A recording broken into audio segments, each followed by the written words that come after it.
Normally I've lost about 5 or 6 pound, 4 or 5 pound, and I lost like 11 pound. I woke up on the day of the fight with the flu, and then as I went to suck in air, I just couldn't get any air in, and I was just like, oh, I'm done. Like, there's like 6 or 7 different things if I had just been better at, or if I just sorted, or if I had been done my camp somewhere else, I would have won that fight easy. Like, they offered me his name. I'd love to fight him because it's a guaranteed win for me, and it's a good win for me, and it's someone look I can literally like highlight reel. I'd be the first Mason Jones. Mace, thanks for coming in, mate. Always a pleasure, mate. Always Appreciate a pleasure. you coming down again. You were one of my first guests, actually, right at the start. Yeah. So it's been probably about a year now since then. I think it's more than that. I generally think it's 2 because it was before the lightweight title. I think it was just after you. I think the day you come down, you said, just before you come on, you said, "Oh, I've got news, but I can't tell you." It was the UFC news, I think, wasn't it? Yeah, it could have been because I fought for the welterweight, didn't I? Yeah. I fought for 2. Well, this is when I had the welterweight belt. Yeah, it was just after that. And you were saying everything blurs, mate. Everything blurs. You were saying I can't tell you the news. I can't talk about it, so we had to like pretend like we didn't know as we were doing it. Even though I told you, because I tell everyone. Like, this is a weird conversation to have because we know what's happening, but we're just like trying to talk about it in future tense. But I will apologise before we start as well because I did turn up 30 minutes late, so I am starting to get that celebrity status. I'm not actually a celebrity where I just act like a. Can we swear on here or no? Yeah. Where I act like a dick, so I do apologise, but I did get stuck in traffic and I had to drop the dog and different things. Yeah, and he's after all sorts of requests. He wants honey in his tea and stuff, and I can't provide it, can I? Can't provide it, I mean. I just like, maybe that's California thing. Like, I know, it's not Abigail, is it? What's Crick Owl lads, do you know what I mean? Can't produce the honey. I know, mate. We're all about the milk. Like, well, I haven't even got milk, to be honest with you. I have it black as well, so. Go on, have it black. I'm going to start asking for just like blue Mentos or something next time. Do many people have black tea, like? Is that a thing? I don't know. A you thing? I read a lot. So one of the things in one of the books I read, they were talking about how tea. This is when I was younger. This is when I was about 12, I think, and they talked about how tea is supposed to be produced black and then sweetened with honey. So I was like, oh, I'll try it, and I loved it ever since. And then obviously with cutting weight and stuff, just cutting milk out. I love milk. Used to drink it by the pint, still do, but unless I'm out of camp, I don't really drink milk. Yeah. Only just because it's just easier. So you get used to it as well, though, don't you? I used to hate black coffee, but you just drink it for long enough. You just get used to it, don't you? I order tea from New Zealand and stuff. There's like a company called T2 in New Zealand. All right. They don't sponsor me, so it's not like a slipping an tag them in this after a little thing in. But they when I was in Cali for the Mike Davis fight. Yeah, before the Mike. No, I wasn't out there. It was after the Mike Davis fight for my Alan Patrick fight. I went to this Russian tea house just because it was near where I was staying. I stayed in an Airbnb that was near for the camp. So tried this tea, loved it, and then when I looked up when I got back, it was like an Australian or a New Zealand brand or something like that. So or South African, I can't remember which one. So I order it from there now, and they deliver, and it's my new favorite tea in the world. Not much difference to like a PG tip? Oh mate, it's a green tea, but it's like coca based. It's like chocolatey tasting, and it is amazing. It sounds the most horrendous thing in the world, but it is the best tea ever. I have honey sweetened, and I never really liked green tea sweetened before. But obviously, green tea is good diuretic, good to get your metabolism going. So it's just like the best thing ever. So I order loads of it. I suppose in fight camp, you've definitely got to find little like hacks and things to keep you going through, haven't you? Made at one time when I was cutting a lot of weight, I used to have a cup of black tea with a teaspoon of proper cinnamon. It's not cinnamon from the shops. You have to order like proper natural cinnamon. Well, do you like grind it up yourself, or it's just so the ones you order from like in supermarkets and stuff. It's like a close. It's not actually cinnamon. It's like a different version of it. So it doesn't have the same benefits. So my old man used to have it. So I started doing a teaspoon in with my tea, and all it do is it just make you feel sick, so you wouldn't actually eat. Yeah. So when I was cutting a lot of weight, I used to have a cup of black tea. With no honey, just cinnamon, and that used to tide me over when I wasn't eating much. So now obviously I'm dieting a lot better and different things. I know you can't tell it because I was like a fat bastard in my fight, but it is getting better. Like the last fight, my weight cut went weird. Best shape I've been in. I always say that, but it was really good shape. My weight cut went ridiculously easy. I come in the lightest I've ever been. The PI did most of my weight cut, so they brought me a bit lower than I normally go. And then we started doing the weight cut, the actual cut, and on the Thursday, we did it slightly different. And because I know every single fight before, my 11 or 12 fights before this one, we'd always did it a certain way. So all I did is I did the sauna before I started doing the baths. So we did it the normal way, and I was thinking, oh, I feel terrible. And he was like, push through, push through. So we kept pushing. So we did like the normal 2 hours before I normally check weight. Normally I've lost about 5 or 6 pound, 5 pound. And I lost like 11 pound. Fucking hell. So you had the opposite problem. I was expecting you to say this is the complete thing. It just completely fell off me to the point where I was like, shit, I think I've lost a little bit too much. Because you lose too much too quick, mind. You start hallucinating and stuff, because it's obviously, it's like the desert thing. That's where they start hallucinating. So I slept, my ring, obviously the Aura rings from the UFC, record your sleep. I think I'd slept like an hour in the night before the weigh-ins, and I woke up and I lost weight in my sleep as well, and I had like 2.5 pounds to go. So we literally jumped in the sauna for 30 or 40 minutes and it was done. But that sounded brilliant to some people, but the fact, because I lost it so quick, I didn't really recover well. So I was drinking and stuff, and I didn't really put much weight back on. Like normally when I fight, I go up to about 79 kilos, 80 keys from 70. So go up to just under 180 pound at fighting at 155. This time I think I went up, it was like 75 keys or below, which is like ridiculously low for me. Normally I do that within a couple of hours, and I just couldn't go over it. So it was weird. It's weird, isn't it? You think as well, like now you're getting older and everything, the more fights you do, the more weight cuts, it would be harder to come off, not easier, wouldn't it? Well, it is. Like the Mike Davis fight, I lost the most weight I've ever done, and it was a solid weight cut to the thing where I genuinely thought I was going to fail weight. And my coach was like, come on, we need to push through. And I was like, I was late getting away and stuff. And I recovered awesome. Or the Alan Patrick fights, sorry, Davis, the Alan Patrick one. I cut from 172. So I did the water cut from 172. So that's 12, 15 pounds. No. Yeah, 15, 16, 17 pound, innit? What's that in how long? What sort of overnight. Of time? Overnight. Yeah, that's some cut, isn't it? Well, a lot of people do 20 and stuff, but anything like 17 is too much. The 15 pound cut's about perfect. By the time you stop eating, you empty your stomach out, different things like that. It's about 10% then, isn't it? About 10%. Yeah, you don't want to do more than 10. No, sounds brutal, mate. Sounds brutal. But it's just education every time and changing things. So the PI is going to do my weight cuts moving forwards again, but I'm just going to tell him I want to hit about 168. Yeah. That's where I want to be, really. I don't mean you know, like living over there, have you got loads more knowledge on all this sort of thing compared to living over here? Literally, the PI, like 2 weeks before, 3 weeks before, was sending me meals. They were sending me meals to eat. All I had to do was eat food and train. And I was messaging them saying, I was eating how many calories, test weighing every week. And they were like, all right, we're going to drop this one, have this one this time, and different things. And like, it's mad, isn't it? Do they charge you for any of that, or is it like just because they want to see you do the best you can do, I suppose? Yeah, and it's like, I'll be one of the, like, what they can do then is when I start winning fights, they can be like, oh yeah, they can obviously, they can, on the reports, it's like fight successes. So, right. We make the most of the PI. It's only Vegas. So it's like a 70 pound flight, £100 flight. You fly over, you spend a couple of nights in a hotel. Yeah.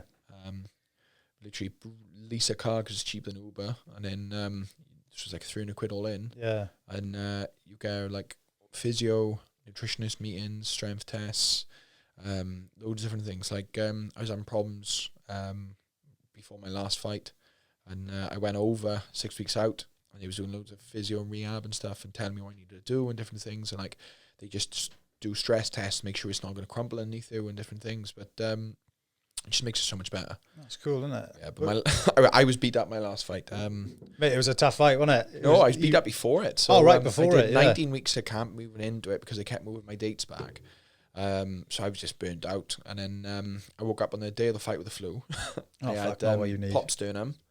2 meniscus tears in my knee and a labrum tear. So, like the whole camp, I didn't do any jiu-jitsu. So I was like, I'm just going to strike. I got a Brazilian. I know I can outstrike him. I was like, I'm just going to strike with him. And then, obviously, I come up with this new boy, and I was like, I'm going to start fast, hit him hard, hit him with a couple of combos, and I'll put him away in the first 10 seconds. Yeah. So I come out. He sort of tried to blow me off from the start, and I realigned, come back into him, rocked him really well, followed up, like rushed it a little bit, followed up. I remember I hit him. I must have hit him about 6 shots, and then as I went to suck in air, I just couldn't get any air in, and I was just like, "Oh, I'm done." Like, yeah, gassed already. Like, it's like a street fight. Do you know what I mean? You throw you 5-6 punches, and then you breathe through your ass. I mean, 30 seconds, you're done, aren't you? I mean, horrendous. So I took him down. I thought, just take him down. Blasted through his defense because wrestling defense wasn't very good. Took him down, and then obviously we knew he was going to scramble well. But I was like, it doesn't matter. I've done loads. I can just keep the pressure on him. And I remember I was like, I kept roading him down, and like he was the one who was working, and I couldn't breathe the entire fight. I come back after the first round, and they was like, "What are you doing?" I was like, "Boys, I'm done." I was like, "I can't breathe." They were like, shit. They're like, this is not what we want. What are you going to do? I was like, I don't know. It's like, you're just going to have to win. And my coach is like, look, grow up. You've been in tougher spots before. Cause like I fought with chest infections with judo and different things. It was like, you just need to win. Like, just do what you need to do. And I remember like at one point I took his back, I slipped under his chin and my coach was like, squeeze. And I was like, I haven't got nothing in me. I had an arm triangle and I didn't apply any pressure to it at all. And it was just like, I made the boy look way better than he was. But, it happens.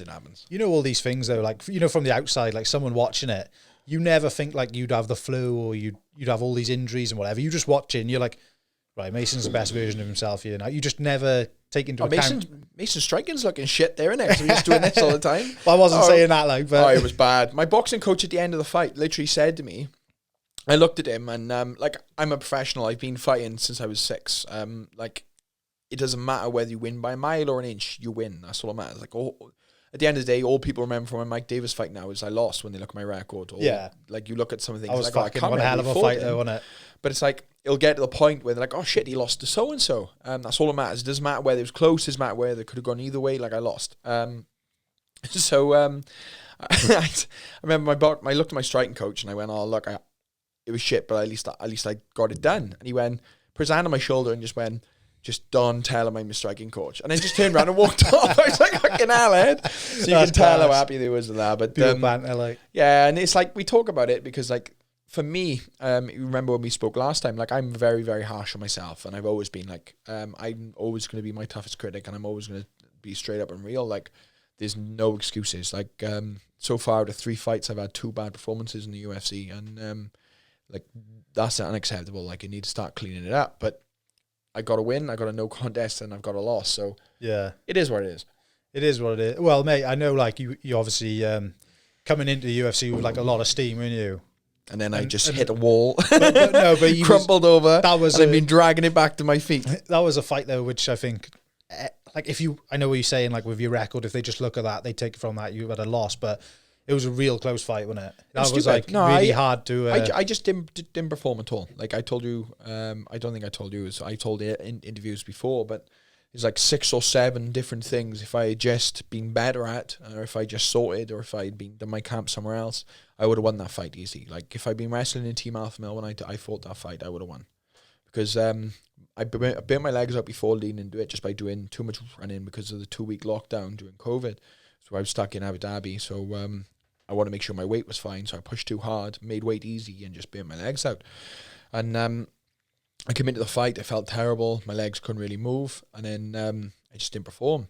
We had that tear up, and I couldn't move my feet, and my boxing coach was like, look, if you're going to go straight at him, just keep your hands up. And like I did that again in this fight. So we've been working a lot on it now. Now I've got some injuries I'm dealing with, so it means I can slow everything down. Like I'm mainly boxing at the moment. I'm not really doing anything else. I can't kick, I can't wrestle, I can't do jiu-jitsu at the moment. So we're just focusing on my physio, my striking, and it's just sort of like I'm changing the way I move a little bit, and I'm starting to tighten up my hands a little bit, different things, which is just simple things, keep my elbow screwed in. Focus on that, and then when we get back to it, we can start tightening the rest of things up. Well, what did you, because I know like when we last talked, like you didn't think you were going to lose, obviously that's the mentality you've got to have. But like, how did you feel? What was it like? I know obviously I lost. Yeah. I was upset. By the time I got out of the cage and I got backstage, I was back on it. That's the thing it is. Like, it's not the first time I've lost. Like, I've lost thousands of times. Obviously the only thing that upset me was because I had so much momentum going into it. I had the same momentum going in that Ian Gary had and Paddy Pimblett had. Yeah. The two of them, they had tough debuts, but they overcome adversity. I didn't. And it's like people can compare it how they want, but I didn't. I messed my debut. You got to own that to move forward, though, haven't you? Like, why not? Like, it's not exactly like I have no regrets in that fight. Like, there's no I should have done this, I should have done that. It's just moving forwards. We'll tidy it up. Like, I don't look backwards and look forwards. And if I'm gonna have a tough run, I'll have a tough run. But I'm just gonna tear my way through. I was like, I've got to win now. I'll beat a good lightweight next fight, and then I'll beat another good lightweight next fight, and then I'll start calling people out and beating them, and we'll just keep climbing. And we'll look at like Charles Oliveira, for instance, isn't it? He's been in the UFC years before anyone even knew his name, isn't he? Well, he was what was he? I think he was 5-2. Yeah, five losses and 2 wins. So like, he just hung in really. And, yeah, like he was on he had like so I don't know what the span was, but he had 5 losses with 2 wins spread over 7 fights, and then the next 7 fights after that he had 7 wins. Like he's been in UFC 14 fights. It's mad, isn't it? That's so you just improve, and it's like I'm literally on the verge of a breakthrough, and it's like everything just needs to knot together, and then I'm gonna start knocking people out. Like I've got the power to hit people. Like you look at my fights, I hurt everyone I fight. I hurt him in the last fight. I hurt Mike at one point. I hurt Patrick all the way through it, all suitcases. Like, but what's your thoughts on that fight? Like looking back, which one? The Alan Patrick fight. Like, how do you feel about that? I should have finished him the first. I should have finished him the second. I shouldn't have poked him in the eye. I shouldn't have let him back to his feet. And the main thing that annoyed me was I was so cautious going in there because I wanted to make up for my Mike Davis fight that I could feel the finish coming. I didn't want to force it. I just could feel it building and building. And when he got back to his feet, I wanted to pressure him to keep him back down. I should just let him come back to his feet, backed up to the center, and then just apply pressure on him, and he would have broke. Yeah, you were looking really good in that fight. Like, I felt so good. It was the biggest it was all I've ever coming been. Together, wasn't it? Biggest I've ever been as well, and I was so strong. Like we were so worried about it because we saw his fight against who was it? My coach just fought him in Polaris on the weekend. Craig did. So I can't remember. He's a Scottish boy, he is. But he fought him anyway, and I don't, obviously, no offense, I'm just bad with names. But he's strong, very strong, and Alan steamrolled him because he was just super strong. He's wild as well. So, some of the shots he was throwing, it was wild. The one he caught me with one shot in the entire fight, and that was a spinning elbow. I don't even know which way he spun, but he caught me in the right eye and just literally bruised my eye. He hit me with a nail. Didn't hurt, but I was just like, oh, can't take that again. My coach is like, move. I was like, no worries. But it's like, we knew he was going to be strong, and I remember like, he shot, I level changed like I should have and just met him, and he just hit a wall and just boom, and he just bounced off, and I was like, oh, I got him.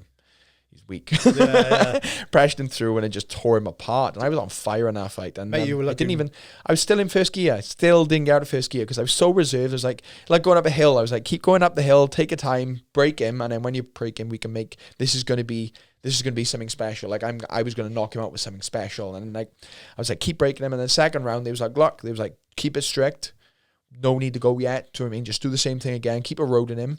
And then afterwards, we was like, oh, like they said the same thing. My corner was like, maybe we could have pushed a bit more. But like, there's no point coming out, like going at him in the second round, going crazy, him surviving and maybe coming back or hitting the takedown because I come at him too hard, and then him coming back into the fight. Yeah. Whereas if I 10-8 him, 18 more seconds and I would have won that fight. 18 more seconds. I know. It was crazy. Do you think he was looking for a way out? Oh, definitely. Like, he went back to the corner after the first, and he was completely broken. And he slumped down, didn't he, on the deck? A lot of people don't know, but after the fight was over, they sent you straight to medicals. So obviously they wanted to look at that. I had a lump on my head from where I had butted the cage when I took him down, and I had a black eye from where he hit me with a spin. And they sent me to medicals, and he was in the medical room next door, and we could just hear them all like chanting and shouting and screaming in Brazilian, all celebrating because he didn't take a loss. Because he didn't take a loss because he was coming. Cut.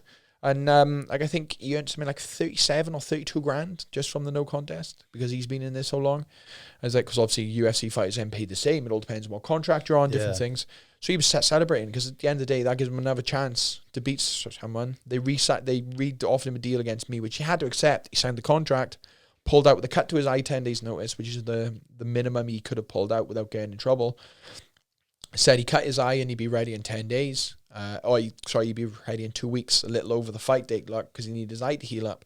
He wouldn't be ready to fight, but they'd look at another card. He'd be fit. He's still training through it.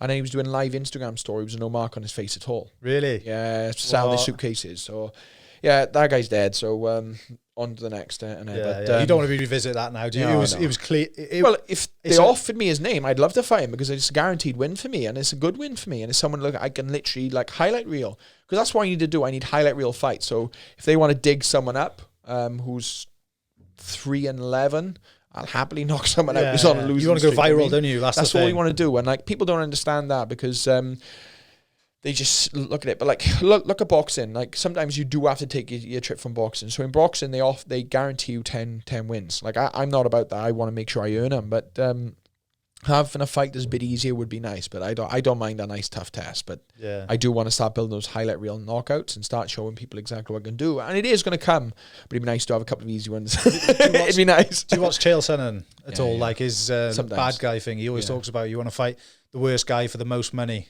pretty much. Yeah, 100%. And like O'Malley always says, well, he said about it in the last interview I said more than anything, and he was actually really honest about it. And he said, like, why would he want to fight Jan for the same money they're going to offer like someone in the last opponent he had? Like, I'm not saying that last opponent was a bum, because that guy was a zombie. Like, he was walking through so many shots. He absorbed more fights, more shots Coutinho, in the fight than any other fighter in recorded UFC history. And I know O'Malley managed to break his foot, break his hand, and I'm sure he broke something else as well, or damaged something else. And I think that does show how vulnerable he is. Like, the build is a little bit, it's all good being long and gangly, but also you haven't got much muscle around your tendons and things break. But when you hear people like that talk, it does make sense, because he's getting paid for that fight, which he's just landed at will on someone, to someone against Jan, who would completely murder him. Yeah. You want to like fight out your first contract, don't you? First, get onto a new contract before you start looking at like. Apparently, they offered Paddy someone in his next fight. They wanted him to fight someone in the top 15 on his next opponent. Or someone mentioned it, and he said, "Look," he said, "unless they offer me more money, I'm not fighting someone in the top 15." And that's smart, because at the end of the day, he did struggle against Luigi. I'm not saying Luigi's a bum, but Luigi, he struggled against Luigi, almost got knocked out. There was times on there. I don't know if it was just his hair made it look worse as well, didn't it? He was definitely rocked. His eyes were rolling. He did look rocked. But again, Luigi took him down and messed up an opportunity, and Paddy come back with a spectacular finish. He did. Is that someone, do you like talk to Paddy back and forth, considering you're both UK? Well, he's sponsored by the same person as me as well. But no, I don't really speak to Paddy. I don't really like to speak to boys in the same weight division as me. Like, I'm not against fighting them. I'd fight my own training partners, no problem. But I got enough friends. Yeah, that's fair enough. It's easy enough. Like, the end of the day, I suppose you could have gone up against each other in Cage Warriors or anything, couldn't you, as well? But well, I would have liked that fight. Yeah, I would have liked it then, but they didn't want it. It makes more sense now, doesn't it? It does, but again, like, the world's a big place. I mean, like, if they want me to fight him, I'll fight him. But I'm not against it. I'm not for it. I'm not going to be calling him out, because, like, I hate people like that. So I hate people who try and ride other people's coattails. Like, at the end of the day, if it comes to a place where his name's in front of me, I'm always going to sign it. There's never been a name so far I've turned down, and there's never really going to be. But I'm not going to be like, I hate the type of people who see someone doing well and they're like, oh, I want to fight that guy just to prove that I'm as good, if not better than them. Yeah, it's like, what's the point? Do you know what I mean? I wish him well, and like, there was a lot of hate towards him when he signed that contract with Barstool Sports. Like, a lot of people I knew were sending me saying, "Oh my God, look, like, you've done so much more than this guy," and he's like, "I'm on this," and I was like, that doesn't get you anywhere though, does it? Like, all you want to do, like, it's so good seeing people do well. Like, seeing someone sign $1 million deal at our level is, for me, is amazing. Like, you see it and you're like, absolutely fantastic work. Like, that just shows the caliber we can do. And all that means is I need to be bigger, because at the end of the day, if you look at our star status, him compared to me, he is twice as big as me. Yeah. It doesn't matter what I've done, he's twice as big as me. That's all that matters. The people going about Jake Paul and stuff, like, you could name these UFC fighters who has the belt and people don't know who they are. Yeah, 100%. It's like, I can't name every champion in weight divisions. That's crazy, isn't it? You can try, but it's like trying to keep an eye on it. Like, it's like Nagano and Gan share the heavyweight belt. Yeah. Then you've got so who's got the light heavyweight title now? It's the Brazilian Glover, isn't it? Glover. Yeah. And then you've got middleweight is Frail. Yeah. Welterweight you've got Usman. Usman, yeah. Then lightweight you've got Oliveira. Featherweight you've got Volk. Then who's at bantam now? Is it Jan? Is it Jan? Jan at no, bantam. Sterling, isn't it? No, Sterling got no, it was an interim, I think, wasn't it? See what I mean? Yeah. So Jan's got the interim, and then he fought Cody for it. Yeah. And Jan and Aljamain, and then you look at like flyweight. It's like who's the Mexican? Brandon or whatever. Is it Brandon Moreno? Yeah. It's like, do you know what I mean? It's like so hard. Where it's like everyone knows Jake Paul. Yeah. Everyone knows who Jake Paul is, and it's like people brand over anything really, isn't it? At this day and age, it's attention. Name 3 sports brands. Nike, Adidas, Nike, every time. Under Armour. That's every single time. First, it's always the first one out of everyone's mouth, isn't it? Every single time. Yeah. And it's like there's a reason for that. It's because they're the brand thing, and it's like there's a reason they make so many sales. I was like, look, we're like trainers. Yeah. these are Reeboks only because they're free. But this is what I mean. Like it's all about branding, and fighters are products. We all are, and you've got to develop how it is. And like YouTube is another big key tool. And like I would love to make a viral video on YouTube just to, or even know, like I would love to sit down with them and literally ask them to give me a hand and sorting things out and show me how to edit things and show me how to not edit videos. I'm happy with the team I got, but just try to show me how to increase my content. Or even show them though, innit? Because mate, if you stay with them for a bit, I'd love to do a viral video with those. Like you'd love to, because at the end of the day, all you need is one video and it kicks you off to a certain point, and then the income comes in, and I could literally have my camera crew with me full time, and my content would be so much better because they'd be filming constantly. And they'd be learning new things as they go as well, innit? My videos were with the camera crew there is so much better, and then you just learn off of the people and improve, and it's like the goes to the roof because you got money behind you. Money makes things a lot better. Yeah. Look at Mr. Beast. You Yeah. Well, I don't really like watch his content. I keep it, but you I just look know at who him. he He's got is. like 80 million subs or He's something. worth what I looked at the other day. I think his net worth is something like 140 million or 170 million. Like I seen one of the videos he made, and he picked 5 YouTubers coming through who had less than 100,000 subscribers, promo his videos, and the winner, he said he would make them have 1 million subscribers. So he said basically like he'd either have a permanent video or he'd feature them or he'd push them, and they had to win this competition. And the guy who did is up to like 10 million, I think now. Or something. That's power, isn't it?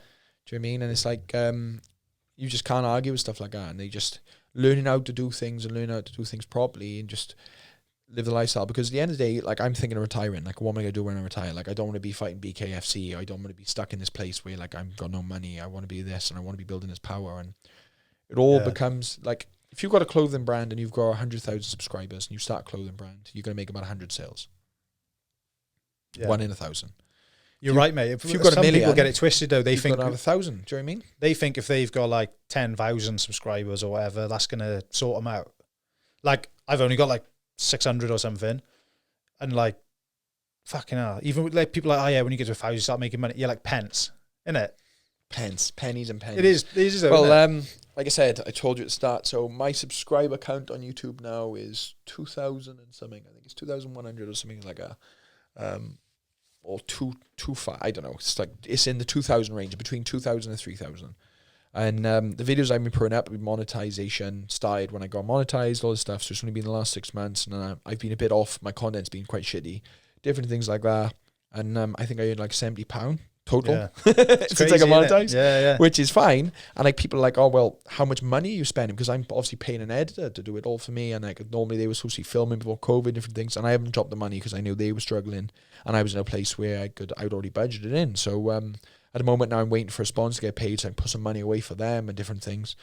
But it's like all that matters to me is like one time, like I'll add it all up, and in the next 5 years I may have spent 40,000, but I get to a point where I start earning that money back, and then maybe in the next year I'll earn it back. Yeah. It's like, well, your videos will probably just go like that eventually, won't they? Well, when the content gets better and it's less of me repeating myself, because I watch videos and like all you'll be editing it, but my footage is terrible half the time. And you'll edit it and I'll watch it and I'm like, I've repeated myself so many times, and it's like, it's because you just sort of getting used to it, and it's just a learning experience. And it'll come to the point where I'll just literally go back and I'll erase all the early videos. I maybe keep the first 5 and then erase like 15 in between, and then just keep going from there. Do you find it weird though, like videoing yourself talking to a camera? Like, well, I did, but then that's why I've noticed a lot more. And then all the time, so you start noticing how you speak. I did my UFC press conference, and I had so many people messaging me saying, so impressed. I had a sponsor message me actually. One of the new sponsors, like, we was different in Ireland, but who'd sponsor, because a friend of mine knew someone else in Wales who like we wanted to sponsor. So he was iffing between you because they train in the same gym as me and them, and then they see my post-fight interview and he was like, you spoke so clearly, you like said so many good things, and you were so professional on the microphone and so charismatic. And it's like, oh yeah, I've been practicing because I practice filming myself. And I guess to a point I'll film myself in public and I don't care. I never really cared about things, but it's just getting used to it. But try and make sure the content's regular, because I live a really exciting life. Like when I'm out there, I live a really exciting life. But it's not all fast cars and women. Obviously, I am loved up, and I am quite a boring bastard. But but people still get into that content and stuff, though, don't they? It's not. But it's like I just need someone. So the main thing I struggle with in time is I just need someone to film around the mats and different things. Because when there's someone with a camera, if you're in the way filming and people don't want to be on camera, they'll get out the way. Easy as that. Like, they're not going to be like, oh, don't film me, because all the guys live the same thing as me. Because they all want to build their brand. They all want to build their brand, and it's like Andre Feely's one of the funniest guys I've met. Honestly, such an interesting. I've seen your video you such shared an interesting earlier. Person, but he's interesting. It's like Chris and different things, and like everyone's got all their different spin on things, and like so many interesting people. But it's like none of them really get shown enough. And it's like Max Griffin's are really good at pushing himself at the moment, different things, and like Jessie Jess is good at pushing her content, different things. But it's like we're a little bit behind. Like, unless you're in the millions, no one really cares. Like, look at Chimaev. Chimaev has more Instagram followers now than a UFC welterweight champion, Usman. It's crazy, isn't it? And he's 4 fights in. I know. It makes all the difference, doesn't it? Like, it's not because of the way he fights either. It's because of how he fights and the things he does while fighting and the things he does outside of fighting. Like, he keeps calling every single person out.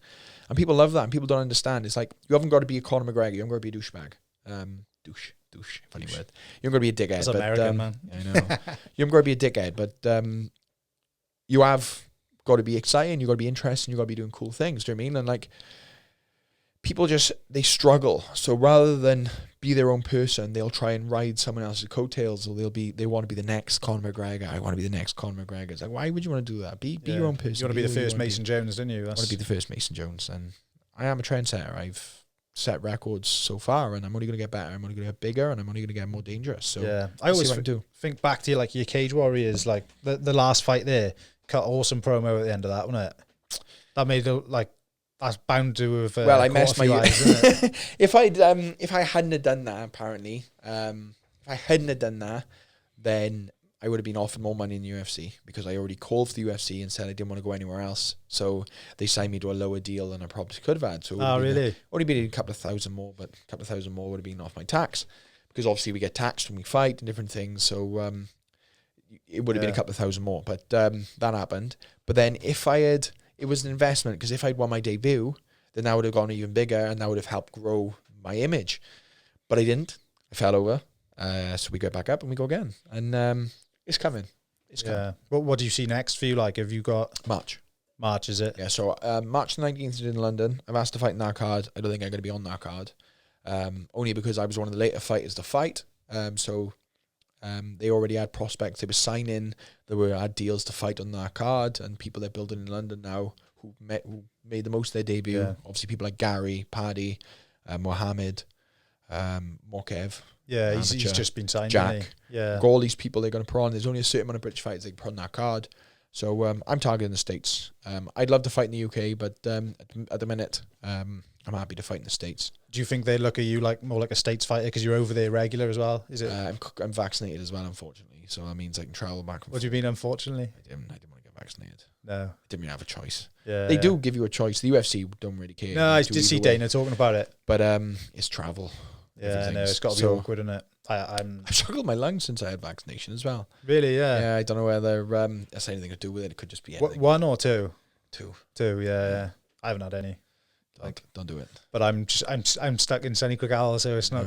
I've got no need to have it. I see. You know, and it's just a nightmare. Like if I didn't want to come home and I want to stay in the States, it'd be no problem. Yeah. But obviously my girlfriend would have had to come out to thing, and again, it comes down to money. It just comes down to money. So it is what it is. I'm happy. Just see where it lies now, innit? Over the next couple of months, like hopefully. But I got time to recover and sort some things out. So you've had issues, yeah. You think? Well, you think anyway. It's like I ran up the stairs the other day and couldn't breathe by the time I got to the top. Yeah. So that's not normal for a UFC I've never ever struggled with my gas tank ever. Yeah. And then one of my fights, I had a bit of flu and I struggled with my gas tank.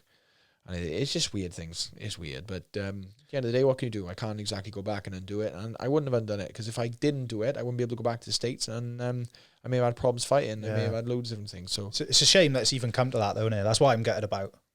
Like, it's come to the point where people have got to do that. That's the thing. I'm not an anti-vaxxer for everyone watching at home. I'm not one of those who is an anti-vaxxer. If I believe in free choice, people want to do it, they can do it. If it means to them. I just don't understand. I really don't understand why it's feeding the minority. I don't understand. Because I'm not saying, like, if it was Ebola, which Ebola obviously was 70% chance of death, or close to 70%. It was a little bit lower than that. Yeah, no. But, like, do you know what I mean? That's 1 in 7. 7 in 10 is going to die. If It doesn't work out as well as that, but it is about that. It is Yeah. about that spec. 70% chances of death. You could put wherever you wanted me. If that meant I couldn't move for a couple of weeks, then that thing, because it's at risk. But I bet if you like, it's a minority thing. I just don't understand. no, I don't get it either. If like, for instance, I am overweight, so I can't really say too much, but say if you're overweight or like you're old or like, I can understand like why maybe they'd be a little bit more cautious. But another side of things I don't understand is when people refuse treatment for things. Like at the end of the day, if you get staph, I've never had staph, touch wood, but like if people get staph infections, like you can't, even if you're a naturist, you can't be like, oh, I'm going to treat it with apple cider vinegar. Yeah. Because it doesn't happen. You need to get a course of antibiotics because, again, it can kill you. If you get, if you're ill, like a lot of times you need a respirator. Yeah. Like a friend of mine literally had an immune disease kick off randomly a couple of 2 years back. And he luckily went Nevlol because he didn't feel too well. And if he hadn't got Nevlol, he'd be dead. Because his lungs stopped working. I had to put him on a respirator. Yeah. But if he wanted to refuse treatment and be like, oh, my body's going to survive this, he'd be dead. Yeah. It's like people don't understand. And people are like, well, what's that got to do with the vaccine? Well, it's like some people get ill from COVID and like, I'm not going to hospital because they believe it's a hoax, which is all well and good, but it's still a flu. A flu can kill you. Oh, I'm Flu totally kills like, so many people. Yeah, yeah. And it's like 100%. people don't understand it. The only thing that differs COVID from normal flu is the virology. Virology is basic. I think that's wrong, but it's how many people it spreads to. So it spreads at a rate of 1 to 7 at the moment, which means one person infects 7 people. Whereas for the COVID mandates to all disappear, it needs to go back to it needs to go to 1-on-1, which is never going to happen. So we're going to have COVID for the next few years. Mate, that's why I kind of I don't worry about it, but you just worry how much further they're going to keep going. And it's like, oh, we're talking about locking down now again over Christmas. And I'm just like, I'm not living my life. Well, so many places next 30 years like this. Paris, I think, has got an 8 p.m. curfew all the way through New Year's. Different things. I just think like it's mental, right? You go into Morrison's, right, and everyone's wearing their mask, like, or whatever. Most people, well, as long as they're not exempt. A lot of people are exempt. A lot of exempt. Yeah, me too. My nose and different things. Is it? Yeah, it makes sense. Doesn't it? Well, my nose is broke that much. But then like you go into like the dining area, like, and they're all fucking sat down without them on. I'm just like, this is just bullshit. I know it doesn't make sense, but I don't know. I think it just makes people feel safe, and if it makes the elderly feel safe, then it is what it is. But I just don't. There's enough hate in the world. There shouldn't be a divide over an illness. Do you know what I mean? No, just leave everyone kind of do their own thing and stop coercing people into things. And kind of slip onto a different topic before you start getting hate mail and people labeling me anti-vax. Hey mate, your videos will be going viral after this if they see this. I hope so. Yeah, that's what you want to do, mate. You want to just like get out there on. They probably ban you though, to be fair, for YouTube if you start posting. I was thinking I was going to do the Cardiff 10K naked, and I probably would have got viral then if I filmed that. Do you know what I mean? That would be perfect. Or in a mankini or something. I don't know about that. I reckon he would do it. UFC fighter runs Cardiff half in a mankini. Do you reckon? Nah, not so much. Not so much. Should have been naked, do you know what I mean? Yeah. When is it? Was it Bean? Bean, yeah. My friend did it. I didn't do it. I got a bad knee, now.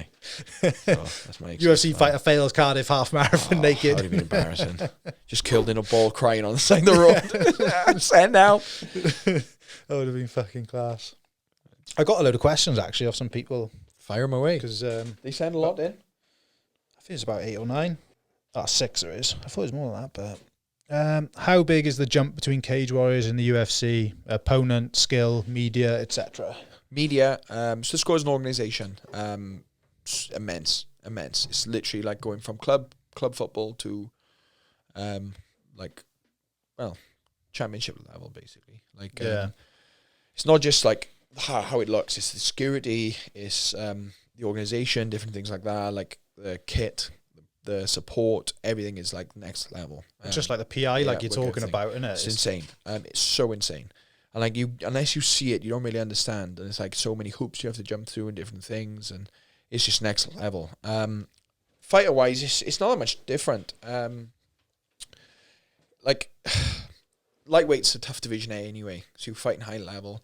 But like you see, it depends on who you're fighting, because you still, like, I'm still fighting like low level guys. Obviously Mike was good, but he wasn't someone I should have lost to. But he still would have been like, he's decent. He's gonna do well. He's gonna win his next fight. But it was someone I should have beat. But so it all depends. Like you look at Chimaev. Chimaev is tearing through welterweights and middleweights. Yeah. So like those are the championship material guys and like Islam and stuff like that. But I believe in myself. Like, I'd love to fight Islam. He's one of the people I'd love to fight, Islam Makhachev. Like, I love his style and I like the way he fights, but I generally think I could beat these guys. Yeah, I think I could beat everyone. Like, there's a way to beat everyone. So it's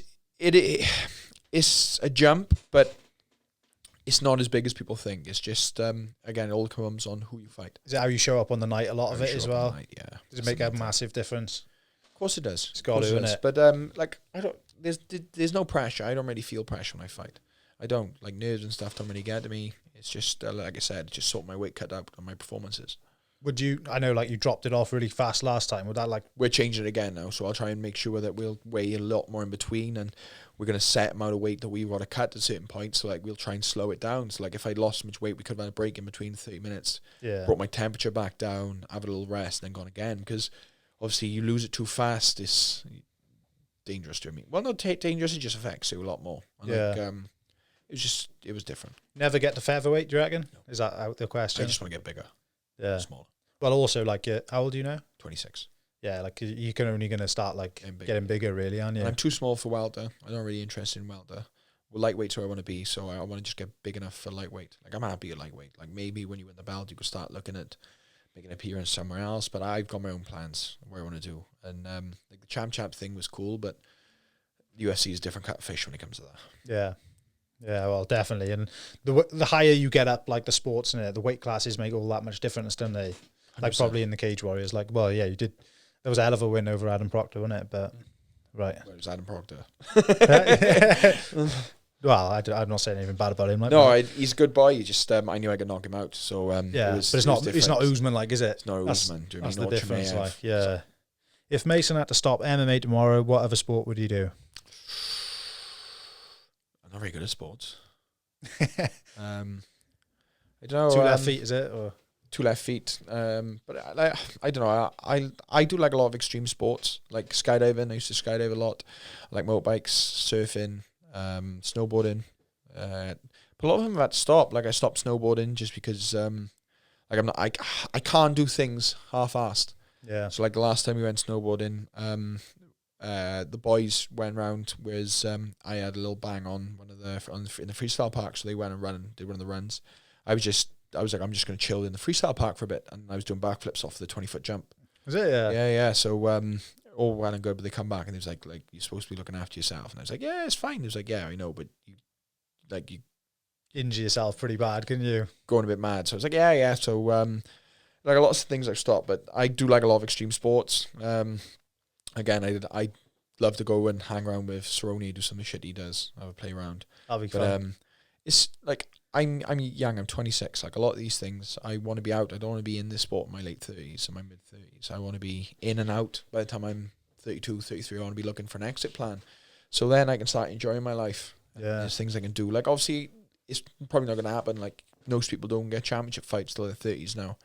It is only getting older as people get more experience. So I've got a long way to go. 7 fights. If I have 7 fights now, 3 fights a year, 3 years to a title, I'll be 30, about perfect. So we'll look at it. Yeah, you'd have to try and get some YouTube videos with Cerrone or something, mate, go in. That'd be. I want to fight him first, so we'll see. That would be a good fight, actually. Fight him, yeah. Is he? Who did he fight last off? That he was at welter, but he's coming back down to lightweight apparently. Yeah. He is carrying on, is he? Because there was talk, wasn't there, whether he was going to carry. He was going to fight Diego Sanchez, wasn't he? He didn't want to retire, basically. Yeah. He fought. What's his name at welter? He beat Reece McGee. Bald guy, Morono. Yeah. The great white Alex, was it? Alex Morono. Alex Morono. Yeah. Morono, yeah. And then Morono. I think Morono lost his next fight. I'm not sure if they cut him or not. Weird. Don't know. He hasn't fought for a while though. He's not usually this inactive. Is he? Weird. But anyway, yeah. Sorry. Right. Let's see what's next. But on a real note, where's the merch? Right. So I've had this a lot actually, and I have got some merch done. I had loads of hoodies printed up and different things, and then we had the website we needed to set up. The website's all flowing ahead, and then we was meant to be adding the store and getting it sorted.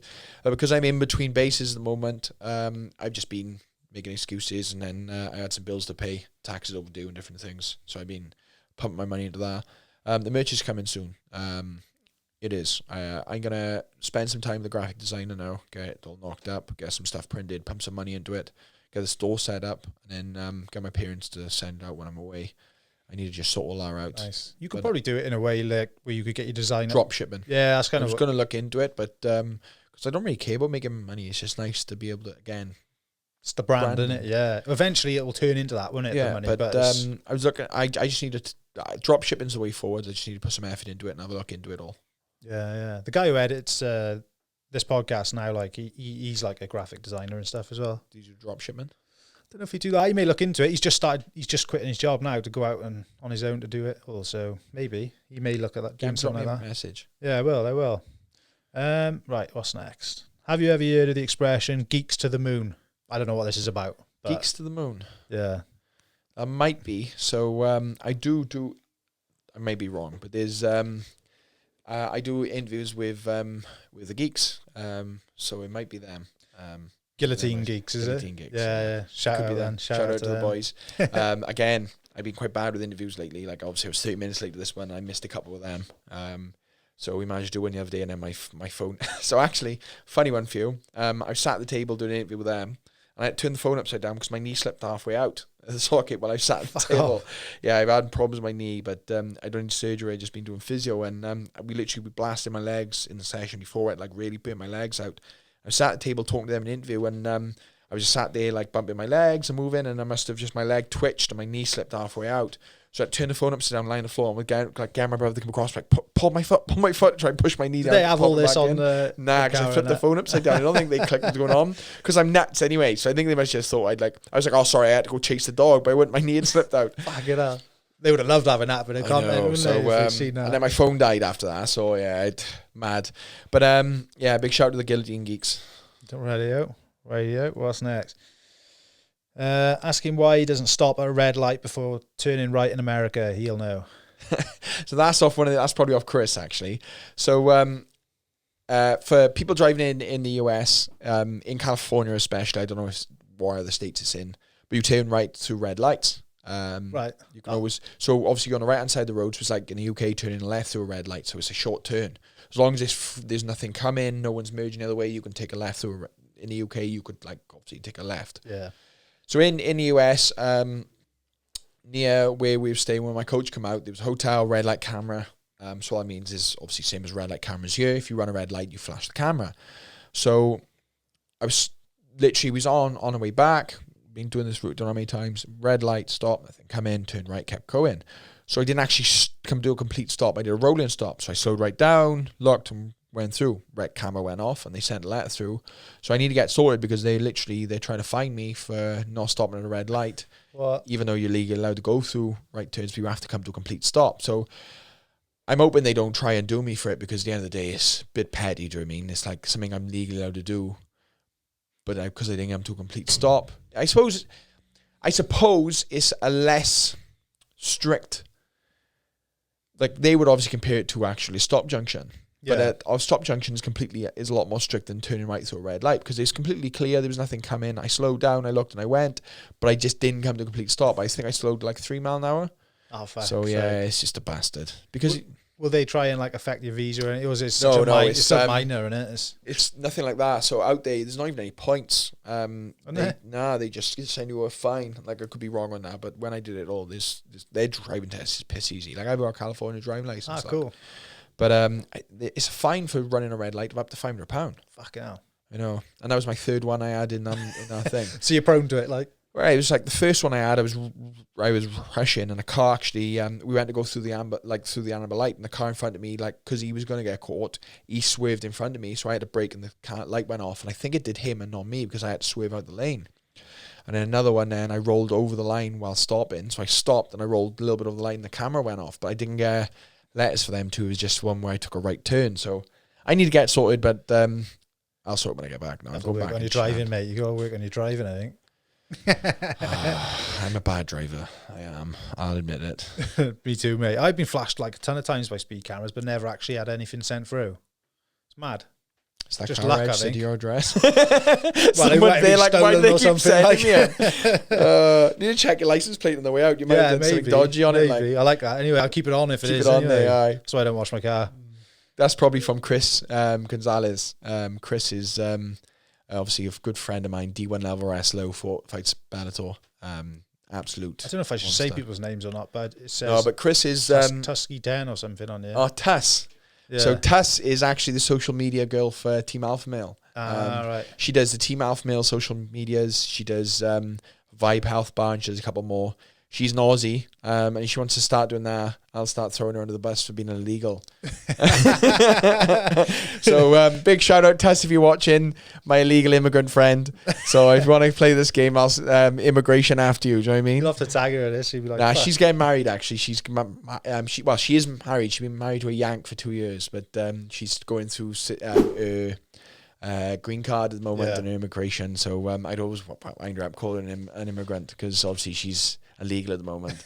As they go through the process, because of COVID and stuff, you end up overstaying in certain parts. Right, yeah. So I was wind her up, but she is completely legal. So I just like to wind her up. Have you got to come back a certain amount? Like, are you allowed to be stay out there permanently? Like Corey, I can. Yeah. Same time. I got a 3-year visa, so I can stay out there as long as I can. And then when it comes up, I'll have to come home or get an extension. Obviously, I don't mind coming back and forth. I am going to look to base out there for 10 months a year. I am missing it, but I just miss my girlfriend more. Yeah, I bet. I bet it's the weather over there, is it? I bet it's class. The weather, the training. Like we went to Warburn and the walks, seen a black bear swimming in the river. Really? Yeah, literally from about me to a bit further out the door. They're rapid, aren't they? Well, we had to back up because black bears are quite aggressive, so we had to back up and move away. But we had dogs with us, so I don't think the bear wanted it. Can't they run like 40 miles an hour or something? It was in the water swimming. It was actually like doing just playing in the water, just doing lamps generally in a river, like just swimming under the trees and stuff. And the only thing that spooked me a little bit was how quickly it disappeared, because it backed up under the trees, and as soon as it got to the bank, we couldn't see it anymore. It just disappeared like that. Oh mate, because how camo they are. It just bent straight in with the trees in the bank and was gone. Have you ever seen that video of the two cyclists coming down like a trail in Canada? And there's a bear in the trail, like, fucking hell. I don't know what you do with you. Just breaking up, but don't kill you. Well, there's a lot of them. There's like certain, like, because of obviously bears, humans push on a lot of humans on bears' territory now with different things. They're like really social sometimes. So like I've seen videos where like they come up to picnics and they're like begging for food and stuff, and like people think it's cool to feed them and stuff until it turns up, demands your food, and then eats you. Do you know what I mean? And the bear gets killed. So I'm not worried about the people. It's just the bears. Do you know what I mean? So I don't know. It's a horrible thing sometimes, but yeah, it was cool to see it in the nature and good to see it like swimming in the river and stuff. But we was close enough. I won't try and get any closer. Yeah, so you're not into hunting or anything like that. That's not. I'd love to go hunting out there, but I'm a conservative hunter. So I do believe in like eating the meat and using it all. Like I know Mendez goes hunting a lot out there with like bow hunting and different things. So I'd love to come and join him and go some rifle hunting and stuff. But I'd have to learn to shoot. Yeah, I think just killing for the sake of it is just trophy doesn't make sense, does it? Doesn't make sense, no. Yeah, so I agree. It's too much waste as there is. Right, one more. Do you see Wales blowing up in MMA soon with all the up and coming talent? 100%. Do you mean you just got to look at the rugby? Look at the rugby. Look at the football. You got Gareth Bale and some of the other players. Do you know what I mean? Headley and all tearing the world up on the stage. You've got rugby. Do you know what I mean? The amount of boys I know coming through the rugby. Dragons players and 21s, like it's only going to get better, and we've got such a good team anyway. 100%. Big shout out to Bash. Obviously Bash plays for the Welsh team. Grew up with his brother mainly. I do know Bash, friends of Bash, but I was close with his brother. But Bash obviously represented in the Wales the Wales team. Who's that? Sorry, I don't know. Tane Basham. I don't know. So he had the man of the match in the South Africa game. Oh, right. Yeah. I think it was South Africa. I don't really watch rugby, if I'm being honest with you. No, I'm a bit behind. But like it's nice to see the local boys do well, do you know what I mean? And I always support the local boys. I do believe in that. So nice to see them do well. But you see how well they do on the world stage, and like how well they perform, and then MMA is just coming up, do you know what I mean? Joe Kazagi, learn boxing. And mixed martial arts in Wales just getting stronger and stronger, and I am one of those ones who's going to set records, and I am going to show the world what I can do, so it's just a matter of time. Yeah, I think we just need, as well, like in Wales, there's a lot of fans, but it's quite small compared to other areas, isn't it? Like a lot of people aren't, it's like it hasn't caught up yet. It's weird. So I remember one of the groups was on about the judo groups, and it was one of the British team members judo that I did judo with, or I'm friends with. He turned over to MMA, and he was in one of the main GB team members. But he was male, and he wasn't getting funded, wasn't getting pushed, so he left. And the amount of abuse he had online for leaving judo, because they were saying it's a savage sport going into MMA, it's uncivilized, it's really like how disgraceful it is and different things. And it's got such a bad rec for it. And it's just, I don't know, people just don't see it. And I don't mind being called savage, I don't mind being called uncivilized, but people just need to see the beauty in it. Like it's not that anymore, though, is it? Sport in the world. It's changed. It's not. But if people want to see it like how they can, do you know what I mean? Yeah, that was like 10 years ago when it was a blood sport. It still is. Like, do you know what I mean? But it's like, I don't know. It's one of them things. People don't like boxing for the same thing, and then you got people saying, "Oh yeah, if you look at this, how many people getting paid? Boxing's a better sport." I'm like, well, boxing's way more corrupt, and people want MMA to be like boxing. It's all well and good, but when you start having matches thrown left, right, and centre, and people who are paid to lose, what's the fun in that? Well, also, like, you look at someone on an undercard of like Sky Sports card, they're probably getting their ticket money, and that's it. Not even that. Maybe like time. Well, they sometimes they pay, don't they? They give 20%. Yeah, sometimes they got to pay to go. Like, so it's just stupid. Like I remember there was a card in the CIA in Cardiff, or it was either the CIA or this was the Millennium. It was a big card. And they put me on, I managed to get scraped onto the bottom of the undercard. And it was like going to be a big fight, and I was super excited for it. Sold $5,000 worth of tickets, and they didn't even tell me they cancelled it, because $5,000 to them was nothing. Pennies. So, but $5,000 worth of tickets, do you know what I mean? Tickets were running 30 quid each, 35 quid each. So you think how much that is, do you know what I mean? It's over a couple hundred. I think I told like 200-300. Yeah, it'd be coming up 200, wouldn't it? That's mad, don't it? Like, I always, like, I've had a couple of boxes in, and they always talk about how corrupt it is, and how it's really hard doing money with boxing until you're like at the top tier. Whereas like in the UFC, you're all earning like a way. I know it's not like what it should be, maybe.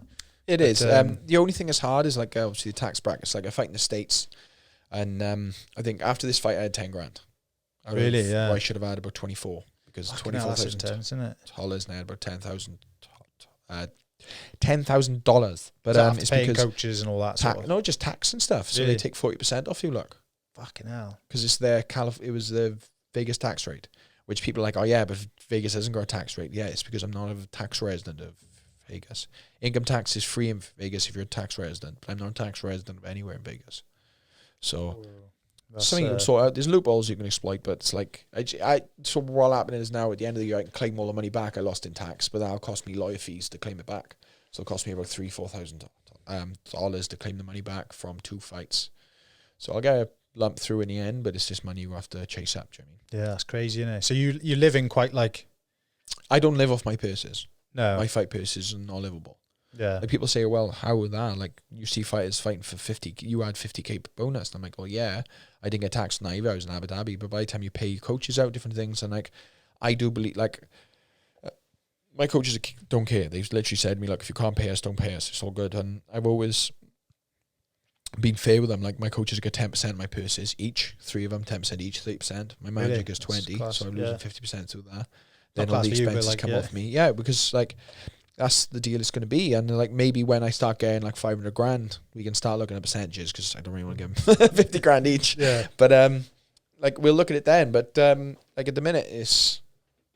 Well, you got to look after, like, they've put time into you for free, haven't they? Yeah, of course. And it's like, you always got to pay yourself first. But I've always been a team player on that side of things. And sponsorship is where all the money's at. Like, for me, it's my socials, my sponsorship and stuff like that. That's where I make my money from. And I want to get to a point where I don't need a fight. And, like, I want to get 5 passive businesses going. And, like, I'm behind starting those. Like, I really want to start a clothing company as well. Me and my girlfriend want to do it together, and we're meaning to do it, but it's just getting the funding to start. So, yeah, we'll get this soon. Okay, there, mate. Okay, there, and also like you know, just having your platform that you've got anyway is a good start in it. A lot of people say someone random just want to start a clothing company. That could be a hell of a mission right now, wouldn't it? Well, it's like obviously we do podcasts and stuff. Like, do you know what I mean? You do really good content. I watch it, exciting, but because you're building up, it's such a slow process to start, and like you will understand as me until you start getting like 10,000 subscribers or stuff. You don't really start earning anything. No. Until you hit, I think, they're like, people will argue with you like, oh yeah, but you can earn money, this and that. You can if you want to scrape by.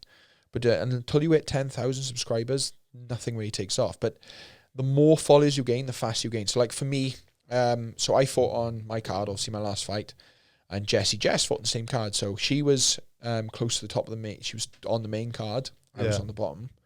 So that does make a difference. But I had 22,000 followers before I I fought on Instagram. I'm up to 26.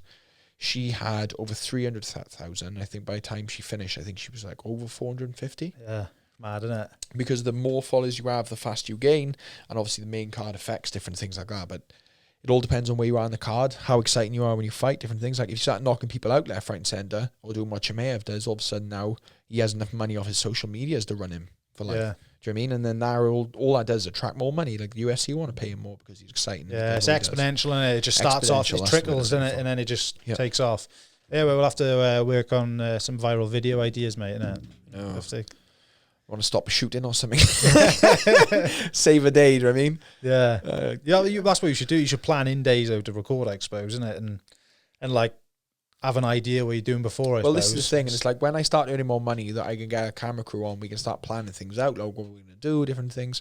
Like obviously, I filmed when we was out with beer and different things, but it was so hard because I'm using a crappy little camera and I'm on my own, and like I'm trying to hold the dogs with Chris, now Chris out. Like if you had a camera crew there and recording it all, it's so much better. Yeah, that would be a crazy moment, wouldn't it? That could be a viral moment, like if you had the right crew there, couldn't it? Well, bear, do you mean 100 yards away? Yeah, it's pretty scary, like, isn't it? It's cool. But yeah, I don't know. That Geo, like, drop me a message. Yeah, get on it, innit? Mate, the thing is though, like, you just don't know, like, you just don't know what's going to kick off though, do you, from what you're doing? Like, it's like you say, you just got to find that viral moment. Yeah. So, have you got anyone you want to fight next, or you, like you say, is just going to take the name that's thrown your way? So my whole plan is to win another fight against whoever they offer me, and then I'm going to start sort of trying to plan my own route. I gotta pick fighters. The only thing is, you start calling out fighters. I could pick a fighter to fight, call him out. He could be injured or have something coming up, or someone could die. Something could happen, and then they push it back, and then you're waiting 3 months, and then you fight him. You could get injured, and you're out, and you've had one fight in 6 months. Yeah. One fight in 7 months, and you got one more fight slip in the year. You've done 2 fights in a year, and all of a sudden, then your sponsors are pissed off. This is pissed off because you've only had 2 outings. Whereas, like, you want to be active. Like, I'd love to fight 4 times in a year at the most, really. Anything more than that, you start being a bit suicidal because your body's too beat up. Anything less than that, you know, really, like 3 to 4 is perfect, really.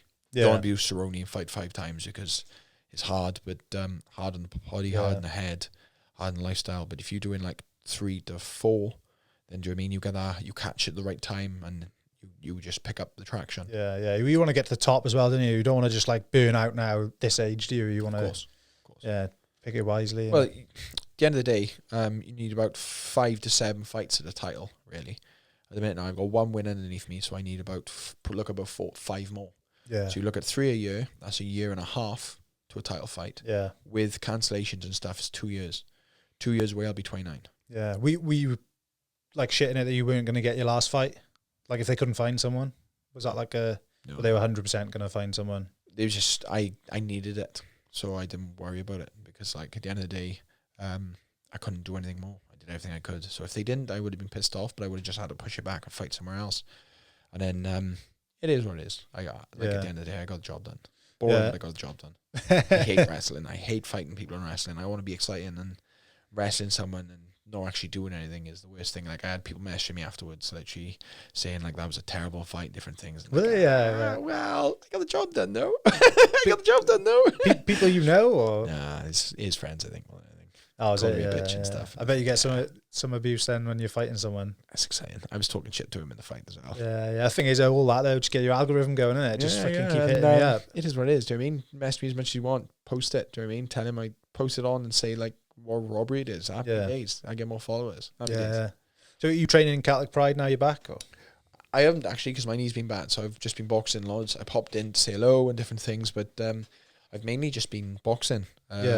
Doing physio, and I just picked up a watt bike now, so I can start picking my cardio up, pushing out over Christmas because I can't run, and then I'll be fixed by January. Nice. Back to it all, and then back to Cali late Jan. So we do like 4 weeks in Celtic. Any of the boys there thought about going over with you at all, or is that they all want to come out? Yeah. It's just it's just me, lack of money. Do you know what I mean? Because I can't expect them to come over and pay for it. So it's like, it's not just the flights £600-700, but it's like housing, food, because I don't expect them to, they can't be coming out and losing money, so I need to cover it. So it's things I'll sort out eventually, but like I said, I want to get a 12-month lease on a property just because every time I'm Airbnb and I'm spending more money than I would if I leased, because I'm out there so much. If I just got a 12-month lease, I'm looking at like $2,500 a month, which is what, £1,800. £1,800 a month sounds like a lot of money, don't it? But it's California capital. £1,800 a month, total out for over 12 months, about 20 grand. Look, so it's doable, more than doable. But I suppose once you got a place, it's easier for them to come then. Easier to come back and fall, and then I can have some of the boys out there to train and different things, and I'll have a solid base, and then my girlfriend's going to move out with me next year. We're still going to be coming back and fall. Like, I love Wales. I love coming home to the motherland. But this is where I need to be. So if I can bring my coaches out there a lot, it'll be perfect. Yeah, mate, it's good as well because like a lot of people wouldn't be willing to take that jump either, would they? No. Yeah, I mean, come on the road, come and stay with me for a few weeks. That'd be class, mate. I was going to go to California last year, but I fucking got cancelled because of COVID and that. But well, when I get a place out there, I'll put you up for a few days. You come out, interview some of the boys at the gym, and then there we go. Mate, that'd be amazing. Like, I'd be well up for that. They got an interview room here as well. They have. They do. They got two. One year I uses, and then there's like they got a podcast company who pay them to interview out of there. But I'm sure they could sneak you in somewhere. I got no excuses then, really. I got to do it now next year. Well, let me get a place first, and I drop you a message, and I'll make some excuses. Oh no, I can't now. The dog's in the spare room. Do you know what I mean? Nah, of course. I'll have to bring someone with me to film you then as well for a couple of days, isn't it? Well, I'm hoping if my missus comes out with me, we can start getting it. The next year, I'm gonna have enough money coming in off YouTube to pay for the cameraman to come out for camps and different things, and then my S&C coach is gonna come out to help film as well because he does a lot of it. Does photos and stuff, and he works remote now, so he's in a perfect place. So if I can get on board now before he starts getting a full-time job more, and I can start giving him a bit of money and supporting him when he's out there, I think he'd be happy to come out for camps. That'd be class. So your missus, she was into fighting, and she Olympic taekwondo, so she got a Commonwealth Games bronze medal, Olympic qualifier. She qualified for the Olympics, different things like that. She qualified a place at the Olympics, and then they sent someone else in her spot that she qualified.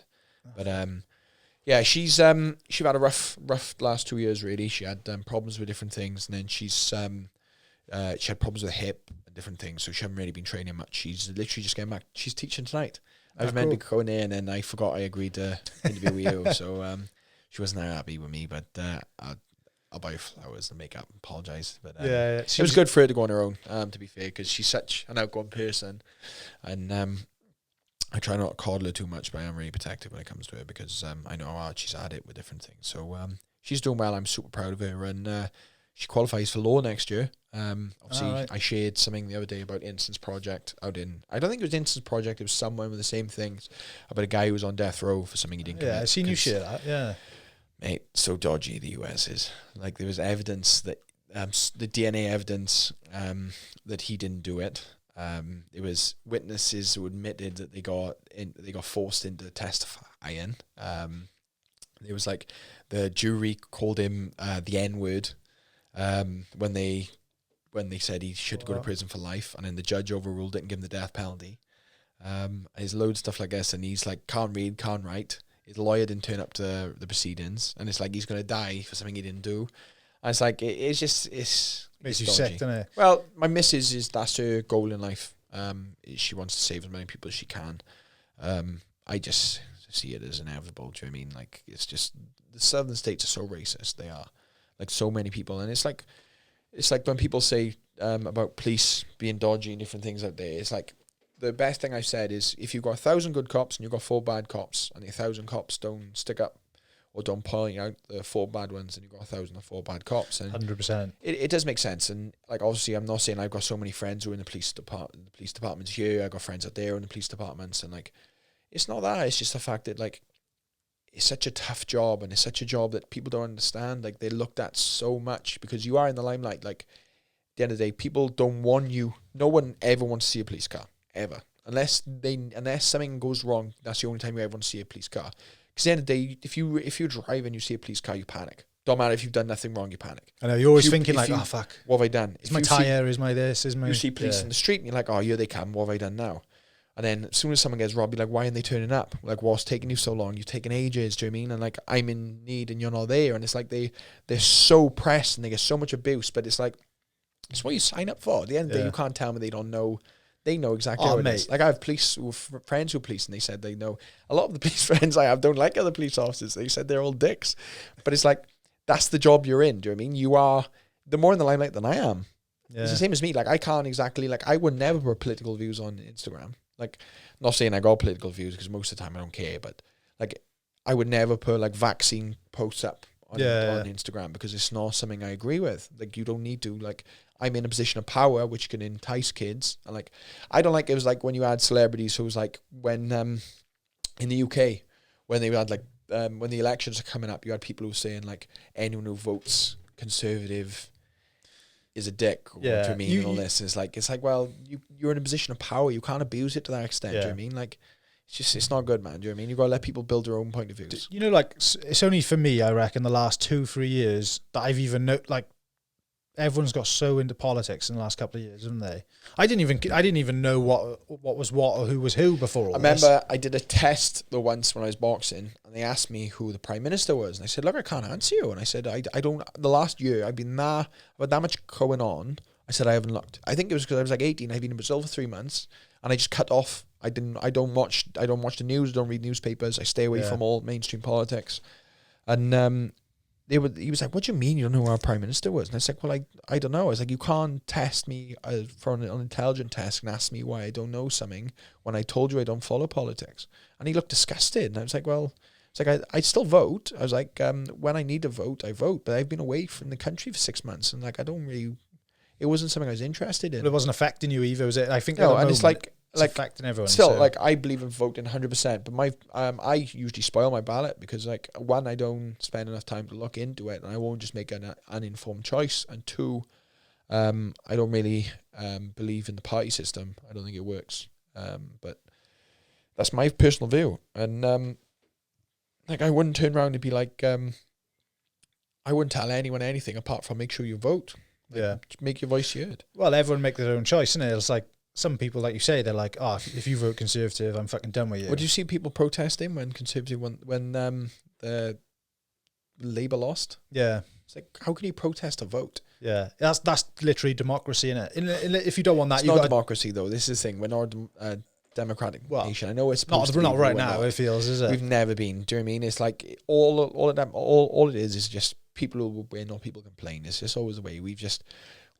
We are a soft nation. That's the way it is. Yeah. It always have been. America's the same. Most of the Western countries are the same. Yeah. And also, like, look at the Russians. Look how they don't follow through in what they do, innit? At the end of the day, mind. What's the Russian prime minister? He does judo as well. I don't know him. Vladimir, is it? Putin. Putin, Yeah. Putin changed the laws so he can stay in power for longer. It's mental, isn't The it? Russians love him. Yeah. And he's a proper dictator, you know what I mean? And it's like...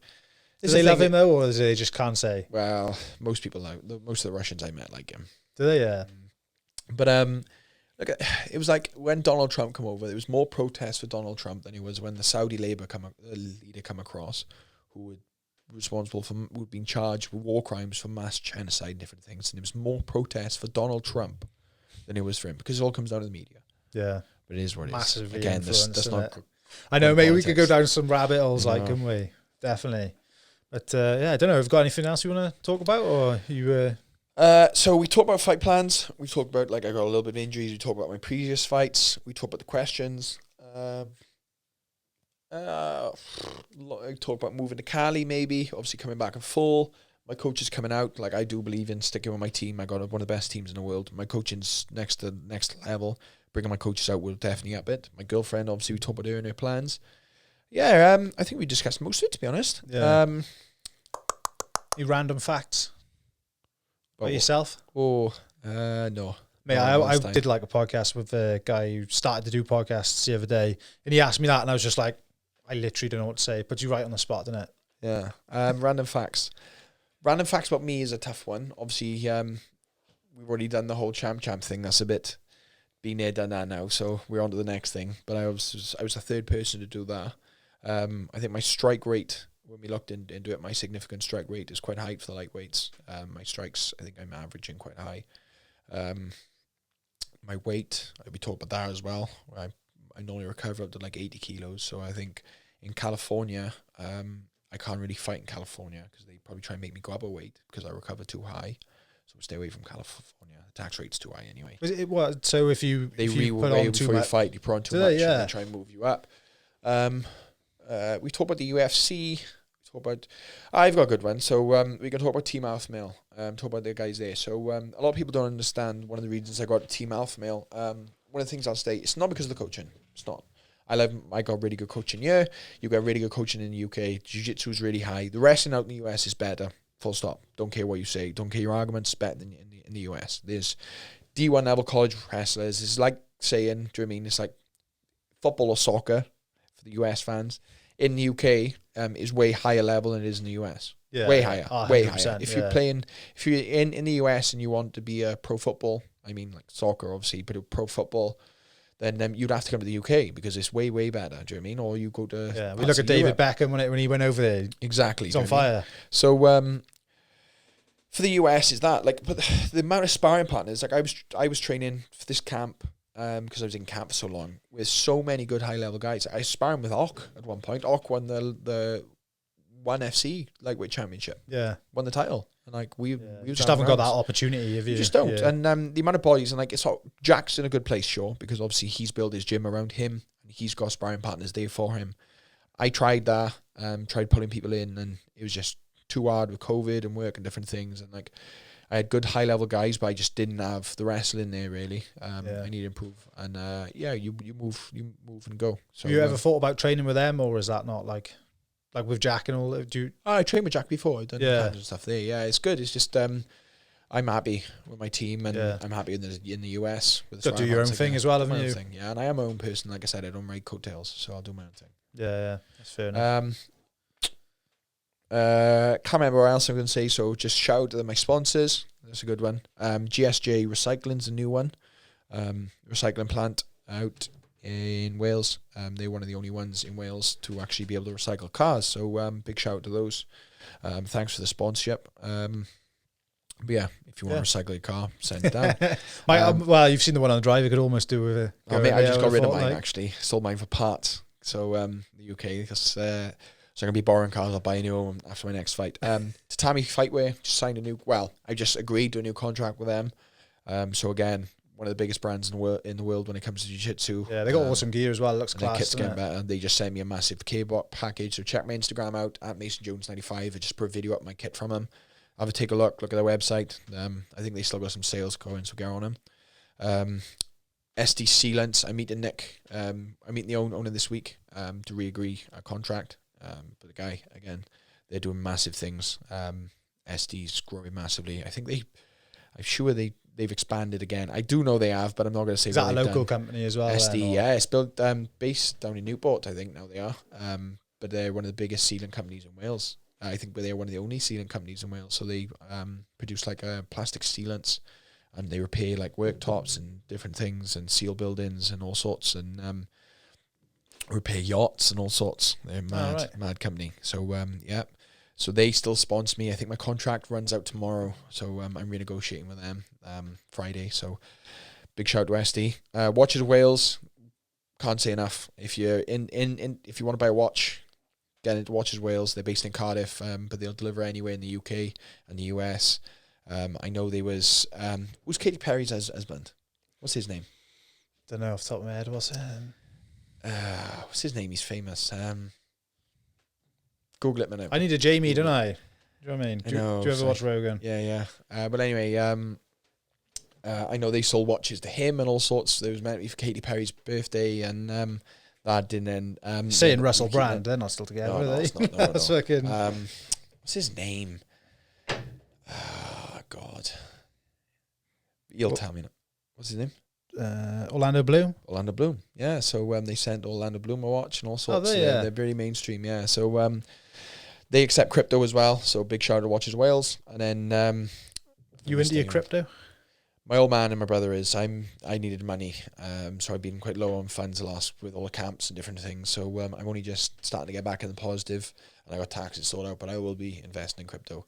They're really big at the minute. My brother and all are in NFTs. Really, yeah. I'd like to know a bit more about that. I literally haven't got a clue. I know a little bit about NFTs. Like I've got a bit of crypto and stuff, and I've been in crypto for a couple of years, but never really the NFT concept. I don't really get like the photos. Crypto's.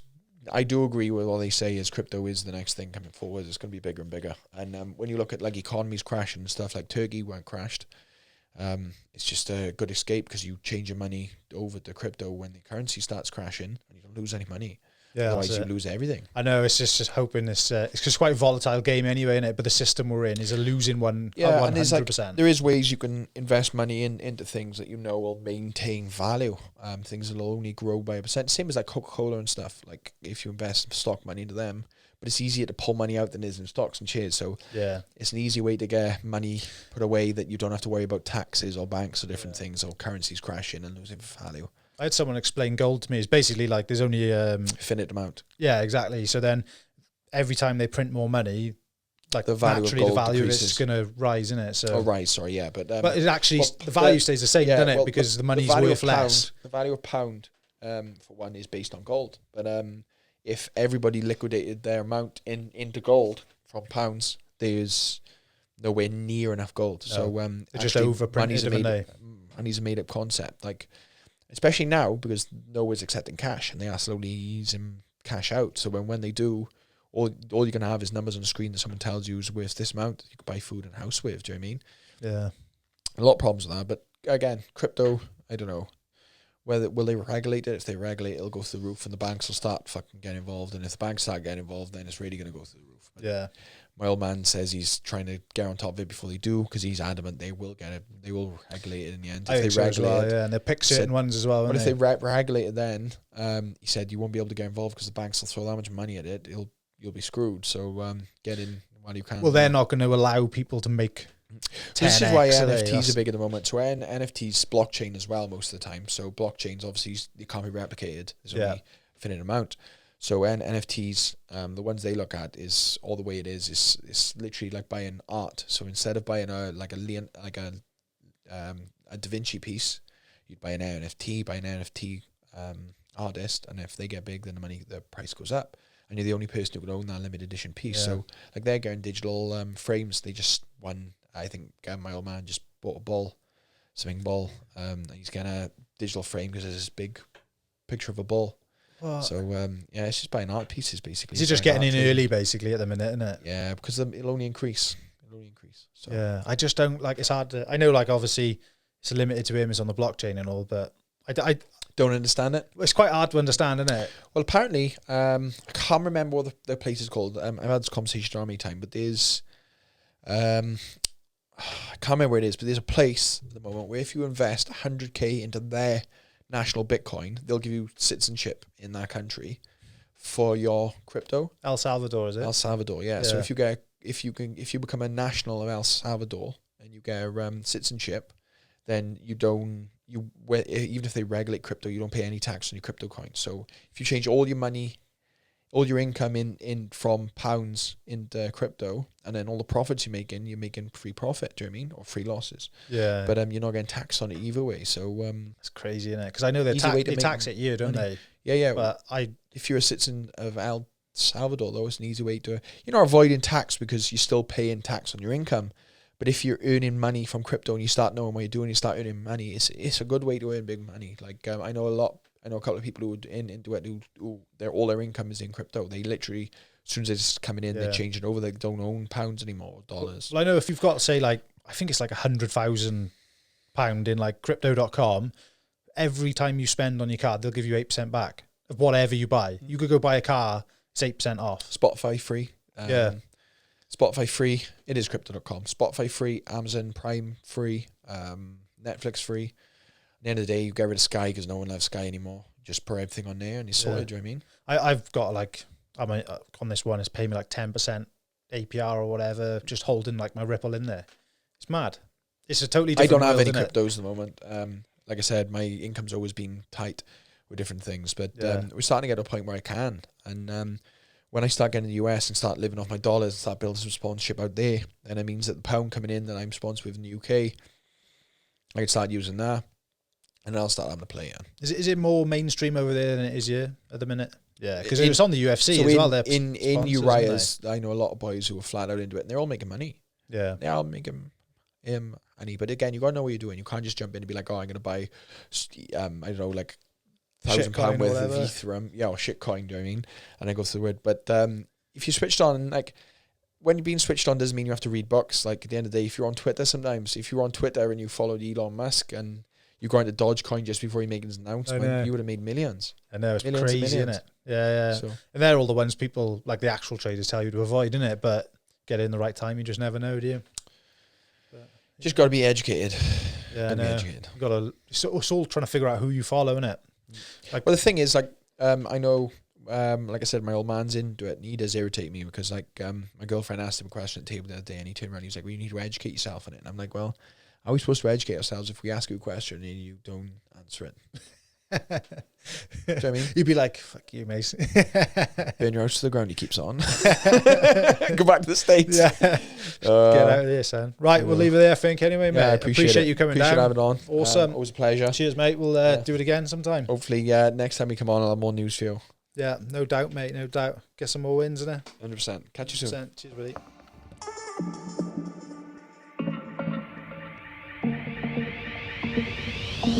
Experience Real Podcast.